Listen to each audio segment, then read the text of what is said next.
Hi friends, எல்லாருக்கும் வணக்கம். Tips Lavanya சேனலுக்கு உங்களை அன்போடு வரவேற்கிறோம். இன்றைக்கி நம்ம சேனலில் ஒரு சூப்பரான ரெசிபி செஞ்சு காமிச்சிருக்கோம். சிக்கனை வச்சு செட்டிநாடு ஸ்டைலில் சிக்கன் குழம்பு சிம்பிளாக டேஸ்ட்டாக செஞ்சு காமிச்சிருக்கோம். வாங்க வீடியோக்குள்ளே போகலாம்.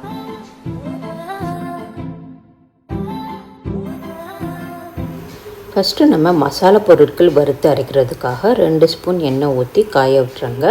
இதில் 2 பட்டை, 2 கிராம்பு, 1 மராட்டி மொக்கு, கல்பாசி, கொஞ்சோண்டு அன்னாச்சிப்பூ, 1 பிரியாணி இலை, 2 ஏலக்காய், 2 ஸ்பூன் மல்லி, அரை ஸ்பூன் சோம்பு, 1 ஸ்பூன் மிளகு, 1 ஸ்பூன் சீரகம், அரை ஸ்பூன் கசகசா.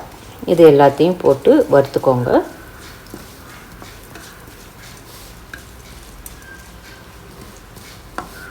இது எல்லாத்தையும் லைட்டாக வறுத்ததுக்கப்புறமா 10 சின்ன வெங்காயத்தை 10லேருந்து 15 சின்ன வெங்காயம், அரை இன்ச் இஞ்சி, ஒரு 10 பல் பூண்டு, 1/4 கப் தேங்காய், இது எல்லாத்தையும் போட்டுட்டு நல்லா வதக்கி விட்டுக்கோங்க. இது எல்லாத்தையும் நம்ம அரைச்சி குழம்பு வைக்கிறப்ப நல்லா டேஸ்ட்டாக சூப்பராக இருக்கும். இது எல்லாத்தையும் நல்லா வதக்கி விட்டுருங்க. வெங்காயம் பூண்டுலாம் நல்லா வதங்கணும். இல்லை கொஞ்சோண்டு கருவேப்பிலை போட்டு இதையும் சேர்த்து வதக்கி விட்டுறலாம்.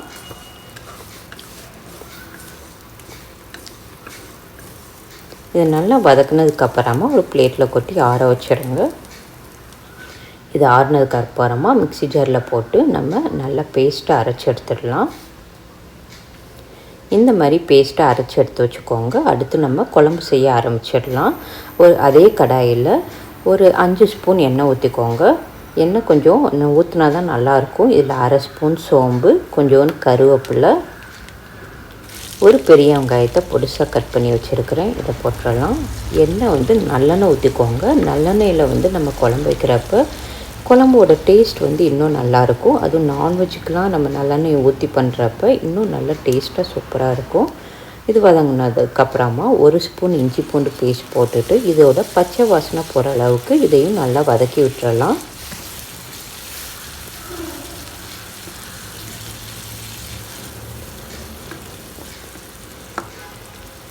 இது நல்லா வதங்கினதும் நம்ம தக்காளி சேர்த்துடலாம். ஒரு பெரிய தக்காளியாக சேர்த்துட்டு இதில் உப்பு போட்டுக்கோங்க. தக்காளி போடுறப்போ உப்பு போட்டு பண்ணிங்கன்னா சீக்கிரம் வதங்கிடும்.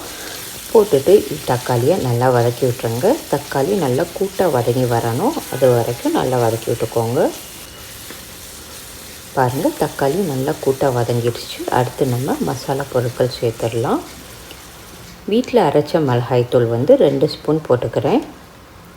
1/4 ஸ்பூன் மஞ்சள் தூள், 1 ஸ்பூன் கரம் மசாலா தூள், 1 ஸ்பூன் சிக்கன் மசாலா பவுட்ரு போட்டுக்கோங்க. போட்டுட்டு இதை எண்ணெயில் லைட்டாக வதக்கி விட்டுக்கோங்க. ரொம்ப வதக்கி விட்டிங்கன்னா மசாலா கருகிரும். அதனால் லைட்டாக வதக்கி விட்டுட்டு இதில் நம்ம சிக்கன் போட்டுடலாம். நான் 1/2 கிலோ சிக்கன் எடுத்து வச்சுருக்கிறேன். சிக்கனை போட்டுட்டு அந்த மசாலாவோட நல்லா வதக்கி விட்டுக்கோங்க.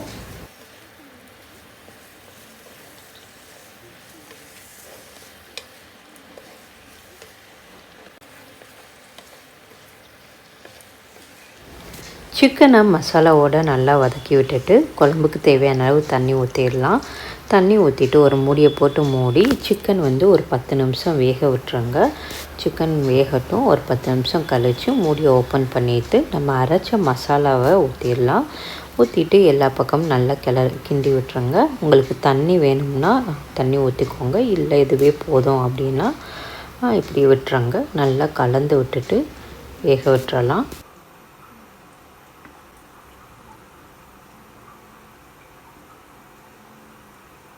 மசாலாவோட பச்சை வாசனை எல்லாம் போகிற அளவுக்கு நல்லா வேக விட்டுறலாம். நல்லா கொதி வரட்டும். உங்களுக்கு தண்ணியாக வேணும்னா தண்ணியாக இருக்கிறப்பயே அமர்த்திடுங்க. இல்லை இன்னும் கொஞ்சம் கெட்டி வேணும்னா குழம்பு நல்லா வற்றவும் ஆஃப் பண்ணிக்கோங்க. சிக்கன் எல்லாமே நல்லா வெந்துடுச்சு. உப்பு பத்தலைன்னா உப்பு போட்டுக்கோங்க.